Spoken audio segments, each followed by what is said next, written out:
Juan Carlos, gracias por estar en el programa. Gracias. Gracias a vos por la invitación.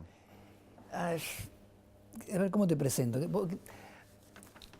¿Te hiciste famoso por estos días, o por estas semanas, o por estos meses como el profesor youtuber, el profesor de filosofía en redes sociales? Si es que la fama en sí misma significa algo, podríamos decir que sí. ¿Te hiciste conocido? Claro, que sería quizás una forma mejor, ¿no? Sí, en realidad ocurrió que hace ya 6 meses que a través de un canal de YouTube explico filosofía, y en estos últimos días, probablemente por el auge de Instagram, que es una red social radicalmente distinta a YouTube, una persona que me seguía en Instagram trabajaba en el litoral y bueno, me realizaron esa entrevista que generosamente ocupó varias páginas, y eso me abrió muchas posibilidades a que medios como el tuyo y otros medios más me pregunten acerca de esta técnica que se me ocurrió para poder enseñar filosofía a estos nuevos chicos que desde 2014 no levantan la mirada del celular en el aula, y que se hace muy difícil también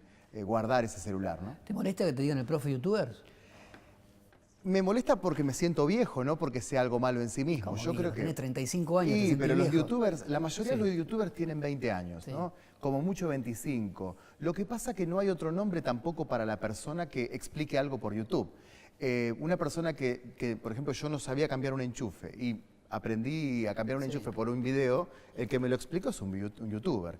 Entonces, pasa que a través de YouTube yo encontré una plataforma donde poder subir videos de bastante buena calidad, con una, no por la calidad, digo, del video en sí mismo, sino la definición en alta definición, con una edición que a mí me gustaba mucho hacer, con Adobe Premiere, que es un programa que, si se quiere, es de los más reconocidos.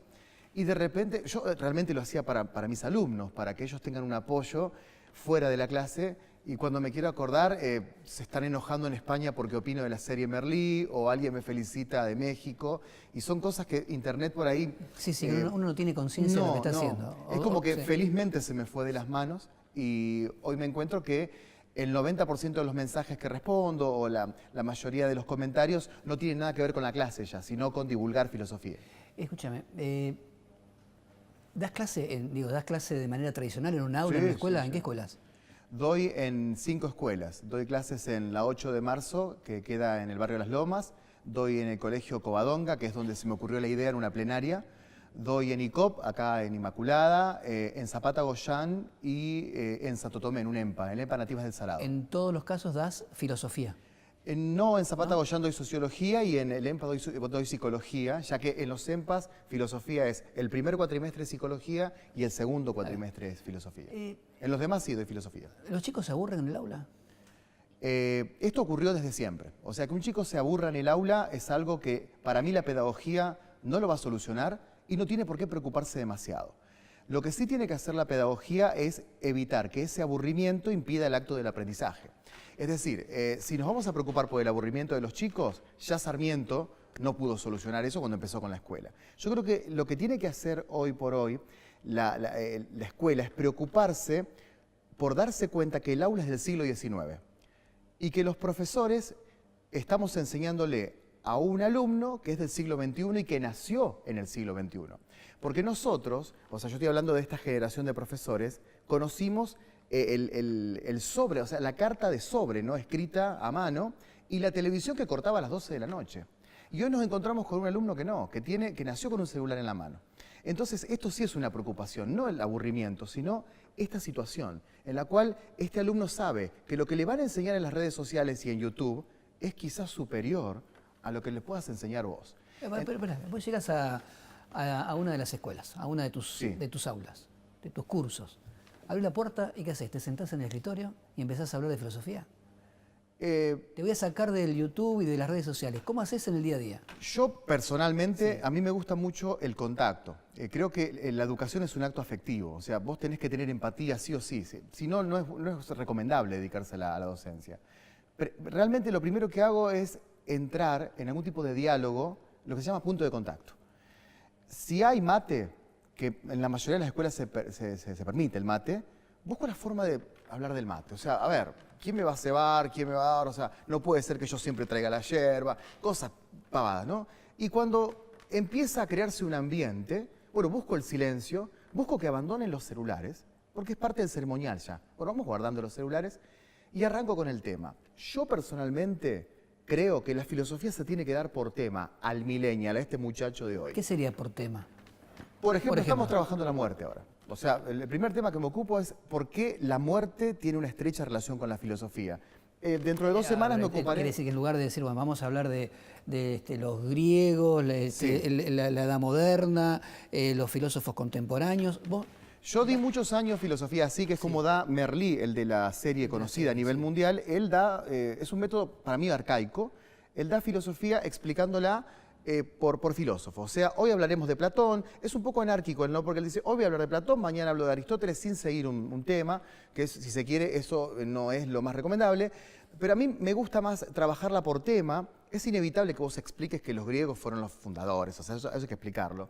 Pero, por ejemplo, dentro de 2 semanas trabajaré la felicidad. Y bueno, ahí Epicuro dice algo, Aristóteles dice algo. Esta cultura McDonald's también tiene algo que decirnos de la felicidad. O sea, me gusta más abordarlo de ese modo. No digo que sea el método. Lo que sí digo es que a este millennial que ya no le podés presentar una pieza de museo llamada Sócrates, le interesa más quizás hablar de esos temas que le están preocupando, ¿no? El amor es un tema con el cual también se arranca, porque la filosofía es el amor a la sabiduría, y yo veo que hay un interés, porque si hay algo que atraviesa al adolescente, es sus primeras experiencias en el amor. Y para eso, Platón tiene algo que decir, porque escribió El Banquete, que es un diálogo sobre el amor. Entonces quizás eso es lo que yo creo que es lo que tiene que hacer la filosofía hoy. Explicarle que cuando él lea Platón, no va a ser más tonto, probablemente se va a llevar mejor con la novia. Y probablemente no se va a pelear tanto con el novio porque va a entender los misterios del amor. Eso es lo que tiene que, de algún modo, enseñarnos la filosofía y no tanto la pieza de museo de Kant, ahí está el tipo, ¿no? Que a mí como profesor obviamente me encanta leer la crítica de la razón pura, verlo a Kant como un ejemplo, pero no sé si a este chico, que probablemente no se encuentre más con la filosofía en su vida, le va a preocupar tanto la imagen de Kant. ¿Da igual la clase social o la condición socioeconómica o las necesidades o el contexto de un chico o de otro? ¿En para sus hablar preguntas de o en mi técnica? No sé si a la hora de enseñar. O a la hora de los intereses de los pibes. A la hora de los intereses son radicalmente distintos. Por ejemplo, yo creo que triunfan más los temas concretos y políticos en los chicos que tienen quizás menos recursos que los que tienen más recursos. ¿qué es un tema concreto y político? ¿Por qué roban? ¿Por qué se roba en este país? ¿Por qué hay gente que te roba en la calle? Si bien le preocupa a los chicos que tienen un mayor acceso al consumo, creo yo que el tener un mayor acceso al consumo hace que puedas preocuparte también por otras cuestiones mucho más abstractas que los problemas que están ocurriendo en la esquina de tu casa. Ahora, vos sos profe de filosofía. Sí. ¿Y en qué marco te pones a hablar de por qué roban?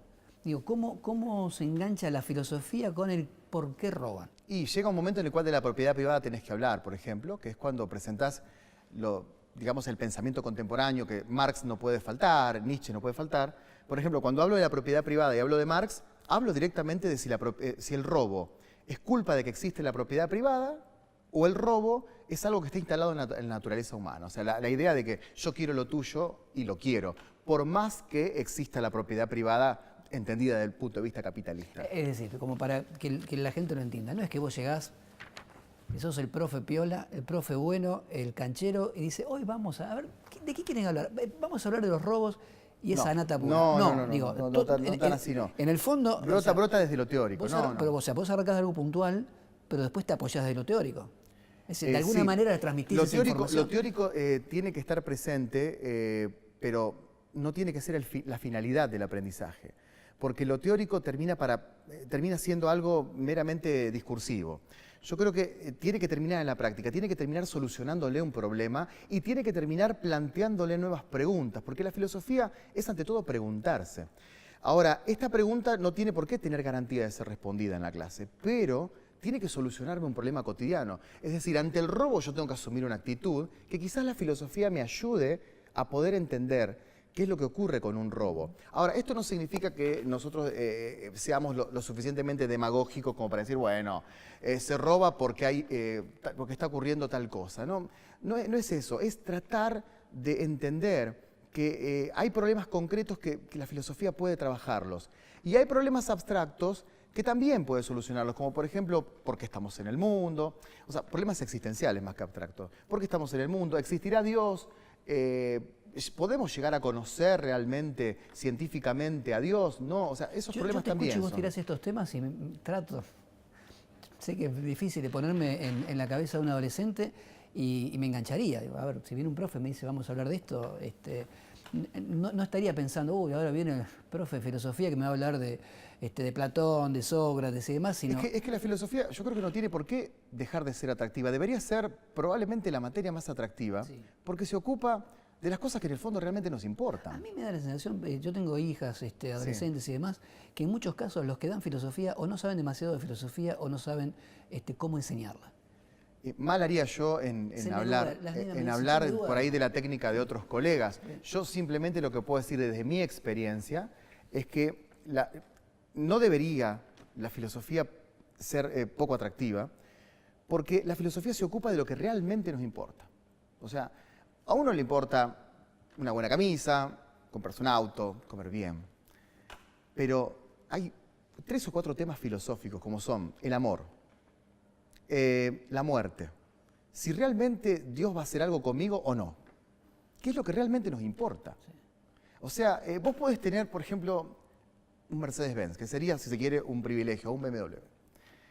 Pero si no tenés con quién andar en ese auto, sí, no te sirve de nada. En el fondo no te sirve de nada. Entonces lo que más te importa es el amor, no el BMW. Ahí está la cuestión. Eso es lo interesante de la filosofía, que se puede ocupar de las cosas que realmente nos importan. Ahora, si nos vamos a preocupar por si Kant dijo en la Crítica de la Razón Pura, página 550, que los juicios sintéticos a priori no son posibles y probablemente se te vaya cada vez importando menos. Se te duerma. Ahora, cuando decimos que Kant, por ejemplo, decía que él había escrito muchísimos libros, pero cuando veía el cielo estrellado, realmente sentía que algo tiene que haber después de esta vida, ahí te estás hermanando con el filósofo. Vamos a hacer un corte, seguimos enseguida. Por ahí me copo. Bueno, estamos hablando en el primer bloque mucho sobre cómo enseñar filosofía en un aula tradicional. Ahora vos te metiste en las redes sociales y ahí la cosa cambia. ¿Buscás otros caminos para llegar a los chicos? Lo que cambia es el lenguaje comunicacional, pero no cambia la preocupación. Esta es una de las ventajas que tiene la filosofía, que no sé si realmente existirá en otras materias, y es que la pregunta filosófica se puede hacer en 1 minuto, tal cual como Instagram solamente permite subir un minuto. Es decir, yo encuentro en los videos de Instagram la posibilidad de en 1 minuto plantear un problema o plantear una frase que me hizo pensar en el día. Es así de espontáneo, en el caso de Instagram, no en YouTube. Es decir, de repente un alumno me cuestiona, pero la filosofía es un callejón sin salida al final. Y yo digo, no es un callejón sin salida, es un callejón lleno de preguntas. Bueno, esta idea la transmito en 1 minuto en Instagram y da para el debate, da para las reproducciones, da para la interacción, pero después en YouTube sí, la cosa se trabaja un poquito más, con un poco más de esfuerzo, ya que ahí puedo llegar hasta 5 minutos, pero según los analytics o las estadísticas que me arroja YouTube, al 4.5 minutos ya se me van también los espectadores. Entonces es como que tengo que tratar de que no dure más de 5 minutos y ahí es donde lo que explico es un poco más distendido, trato de usar música de fondo, otras cosas que no están en Instagram. ¿Y por qué empezaste a trabajar en redes sociales? ¿Qué es lo que te motivó? Porque ¿O algo que dijiste, no? Sí. Un poco surgió porque vi que la mayoría de los chicos están ahí, vi que yo también estoy ahí, y creo yo que es el presente y sobre todo el futuro de la comunicación. Yo no soy un experto en comunicación, pero me he dado cuenta que a las 9 de la noche están más en redes sociales que en la televisión, lo que se llamaba el prime time o se llama el prime time. Es decir, a mí me informa Instagram que entre las 9 y las 12, si yo publico, tengo mayor cantidad de gente que está ahí que a las 3 de la tarde. Entonces digo, ¿dónde está toda esta gente? No está más mirando el programa del prime time. Está en una red social. Y quizás las personas comunes podamos transmitir cosas importantes en ese horario, donde antes, por una cuestión de medios que no entiendo, quizás no se transmitían esas cosas. Es decir, yo creo que el poder que nos está dando esta democratización que es la red social, el hecho de que cualquiera con un celular pueda decir cualquier cosa, es que dentro de esas cualquier cosas que se dicen, se pueden decir cosas buenas. Entonces yo encuentro que en ese horario se puede plantear una idea kantiana, una idea socrática, o una idea de un escritor que me gusta y encuentro que hay interacción, encuentro que del otro lado hay gente que también quiere interactuar en esta cuestión. Y eso escapó al aula. Si bien los alumnos, tengo que reconocer, la mayoría llega a la clase diciendo, vi el video de anoche, que no estuve de acuerdo, eso ocurre también, se escapó del aula y me doy cuenta que tiene un universo nuevo que me atrae muchísimo por la incertidumbre, por decir, ¿hacia dónde irá todo esto? Porque además estás navegando aguas desconocidas. Completamente desconocidas, pero a la vez tampoco quiero ser un neófito y por lo menos hice un curso acelerado de cómo presentar un video, de cómo manejar un editor, o sea, esas cosas también. Yo creo que me preguntaba, me toqué el micrófono creo, me preguntaba un colega, hoy por la mañana me entrevistaron de Córdoba, ¿no? De Río Cuarto, y me preguntaban sobre el resto de los colegas o los directivos que piensan. Ahora te iba a preguntar método, eso. ¿no? Sí. Me planteaban esto. ¿Qué opinan tus colegas? Claro, y yo decía, creo que a la mayoría le parece interesante, pero también creo que en un futuro no muy lejano, tendremos que estar todos ahí también. Quizás no con esta obsesión mía de estar en las 4 redes sociales, de tener un color común que es el turquesa, de hacer un logo con un niche millennial mirando un celular, quizás no así, pero sí decir, miren chicos, la clase de geografía que terminé de dar, la voy a subir en 10 minutos a YouTube por si alguno no terminó de entender. Creo que esto va a ser necesario. ¿Sería tan simple? Yo creo que es tan sencillo como tener conexión en el celular, porque un smartphone hoy te puede filmar. Yo, por ejemplo, mis primeros videos lo hice en mi auto, donde investigué que el estar encerrado te da una buena audición sin micrófono y la luz que ingresa por el auto te da una buena iluminación. Había leído eso. Los primeros videos lo hice en el auto y realmente la interacción fue muy buena. Después fui mejorando un poco la calidad. ¿No tenés miedo que haya colegas tuyos que... O por desconocimiento, por envidia, o por bronca, digan, uy, este chanta, mira lo que está haciendo, al final en qué quedamos, nos dicen que tenemos que enseñar esto y resulta que viene y enseña lo que le parece o de la manera que quiere y usa las redes, claro. Entonces por favor necesitamos reglas claras. Claro, nunca falta. No he recibido todavía ese tipo de críticas, pero supongamos que la reciba. Tengo 2 cosas para defenderme, si se quiere. Que es que lo primero que yo tengo un título, o sea, yo sé cómo dar una clase de 80 minutos en esta escuela del siglo XIX que todavía no se fue. O sea, eso, vamos al caso. Charlatán sería alguien que quizás no oficializó públicamente en una carrera y de repente se pone a hablar de filosofía como si tuviera autoridad. En ese caso, lo de charlatán no sería, no lo aceptaría, o sea, tendría como defenderme. Y con respecto a lo otro, yo creo que es entendible quizás que no haya reglas claras todavía. Porque no nos damos cuenta, pero hace 3 o 4 años que tienen poderes las redes sociales. Y ni siquiera las personas que tienen 30 años en comunicación saben cómo manejarse con las redes. Tenemos muchos casos en estos días. Yo creo que no terminamos de darnos cuenta de lo que significa esta gran Big Data que estamos creando, con un montón de datos nuestros y con un montón de información que estamos arrojando sobre nuestras vidas, datos históricos que se investigarán en el futuro. Por lo tanto, somos todos bastante neófitos en esto y está bien que haya una cierta impaciencia. Lo que yo quise fue, en algún punto, encontrar en esta vorágine nueva, en esta incertidumbre, en esta confusión que son las redes, algún tipo de claridad para que la clase se siga celebrando, para que la clase pueda seguir siendo un éxito. Porque si no, me estaba encontrando con que yo estaba con la tiza explicando un Sócrates lejano y un adolescente que ya no me estaba escuchando. ¿Alguien se contactó del ministerio con vos? ¿Del Ministerio de Educación? No. Francamente, lo máximo que conozco en gente en superiores son mis directivos. No conozco los supervisores, claro, por ejemplo. ¿Y los directivos de las escuelas qué te dicen? Los 6 directivos están muy contentos. Sí, están muy contentos. Incluso la directora de la escuela de la cual surgió la idea, desde el primer video que se suscribió, comenta. Así que, no, en ese sentido no tengo ningún tipo de planteo. Pero la verdad hay una filosofía de vida personal que tengo, que es tratar de no conocer a quienes están más allá de los directores. O sea, es como que trato de no conocer más. O sea, me parece bien, no quisiera nunca perder el aula en pos de un cargo administrativo. Si alguna vez lo tengo que hacer, lo haré con todo gusto, pero es como que no me quiero ir del aula, me gusta muchísimo el aula. A pesar de las redes. A pesar de las redes y a pesar de que podemos vaticinar que las redes serán el aula y que además tenemos que replantear la idea del aula, ¿no? No sé si tengo tiempo, no quiero extenderme, pero el aula ya no es ese espacio con los bancos. El aula puede ser también un grupo de Facebook. El aula puede ser también un video. Si el aula es el lugar donde alguien transmite conocimiento y otro lo recibe, el aula ya no es solamente ese espacio. Es también, en algunos casos, cuando son adultos los alumnos en UNEMPA, hasta puede ser un grupo de WhatsApp también el aula. Es decir, tenemos que replantear la idea de aula. Incluso habría que hacer como un gran congreso de qué es el aula. Porque ya creo que hoy por hoy seguir creyendo que el aula es esa cosa ermitaña en la cual no entra absolutamente nada y en la cual el afuera no golpea, es un poco arcaico y hasta ingenuo. Es que, claro, el aula era un lugar geográfico.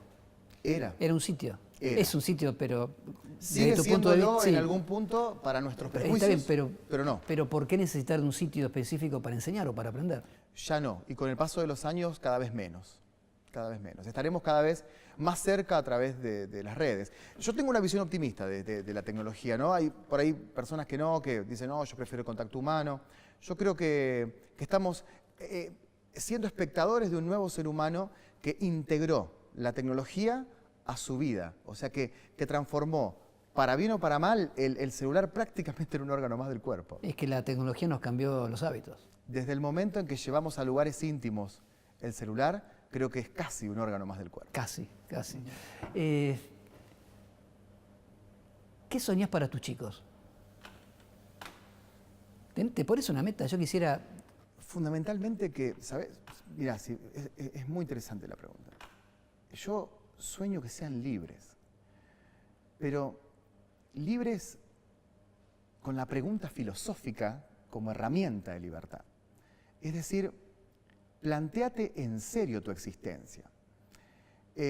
No libres de decir, ay, hoy voy a comer, en vez de comer milanesa de pollo, voy a comer milanesa de carne. Esa libertad, viste, del capitalismo, ¿no? Hoy en vez de ir a tal shopping, voy a ir a este otro lugar, al cine. No, esa libertad no. La libertad de preguntar filosóficamente hasta la profundidad de mi existencia, si lo que estoy haciendo, si el resto de los años que me quedan, voy a ser yo o voy a hacer lo que los demás quieran que yo sea. ¿Hasta dónde querés llegar? Hasta donde lo infinito de Internet lleve a Filosofía en Minutos. Hasta donde lo infinito de Internet lleve. Me encantan los viajes de ese estilo. Sin moverte. Sin moverme. Pero llegando a todos lados. Pero llegando a todos lados porque los otros viajes también me gustan, pero reconozco que estos viajes en los cuales no sabes para dónde vas son los más interesantes porque tienen que ver con esta libertad que te dije recién. La de decir, voy a tratar de escaparme un poquito de las convenciones y a ver si puedo buscar nuevos rumbos, siempre dentro de un marco de la legalidad.